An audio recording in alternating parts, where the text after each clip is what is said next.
ഉഗ്രൻ അഭിനയമായിരുന്നു. സത്യം പറഞ്ഞ ആ നോട്ടം കണ്ടപ്പോഴേ ഞാൻ പേടിച്ചുപോയി.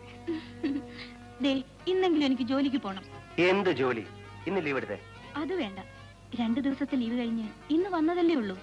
ഇന്നെങ്കിലും ചെന്നില്ലെങ്കിൽ മാനേജർ ബഹളം ഉണ്ടാക്കും. ശരി, മാനേജർ ബഹളം ഉണ്ടാക്കും. കൊണ്ടുവിട്ടേക്കാം.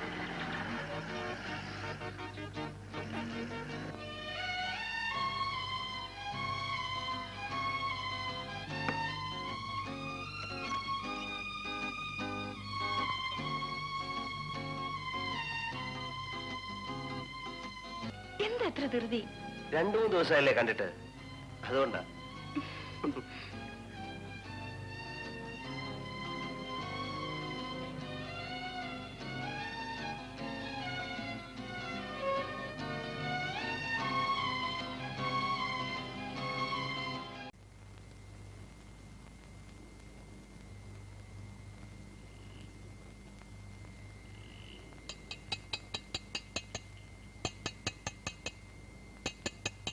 ആഹാ, നീ ഇതുവരെ ഉറങ്ങിയില്ലേ? താനൊന്ന് പോടോ.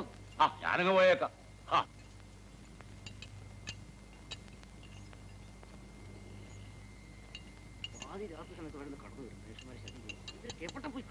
താൻ എന്തായി പിറുപിറുക്കുന്നേ? എന്നും ഞാനിത് കേൾക്കുന്നുണ്ടല്ലോ. ഞാനും കുറെ കാലായി ഇത് കാണുകയും കേൾക്കുകയും ചെയ്യുന്നു. താൻ എന്ത് കണ്ടെന്നാ? ഹോട്ടലിലെ ജോലി കഴിഞ്ഞാൽ നേരെ ഇങ്ങോട്ട് പോന്നാ പോരെ?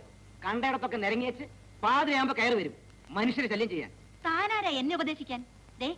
ഒരു കാര്യം പറഞ്ഞേക്കാം, എനിക്ക് തോന്നുമ്പോ വരും, തോന്നുമ്പോ പോകും. തന്റെ ജോലി ഈ പടി അടക്കലും തുറക്കലും മാത്രം. എന്റെ ജോലി എന്താണെന്ന് എനിക്കറിയാം. പക്ഷെ ഒരു കാര്യം ഞാൻ പറഞ്ഞേക്കാം, ഒരു രാത്രി ഈ പടി തുറക്കില്ല. ചുമ്മാ ഇവിടെ വെറുതെ ഒന്നും ചലിക്കാതെ ഒരാള്.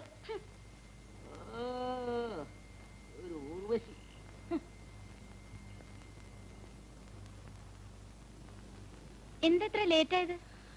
ഹോട്ടലിൽ ഒരുപാട് ജോലി ഉണ്ടായിരുന്നു. ഊണ് കഴിച്ചോ? നീയോ? കഴിച്ചു.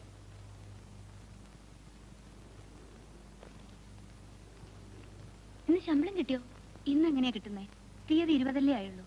പിന്നെ ഇത്രയും രൂപ? അതൊന്നും നീ അറിയണ്ട.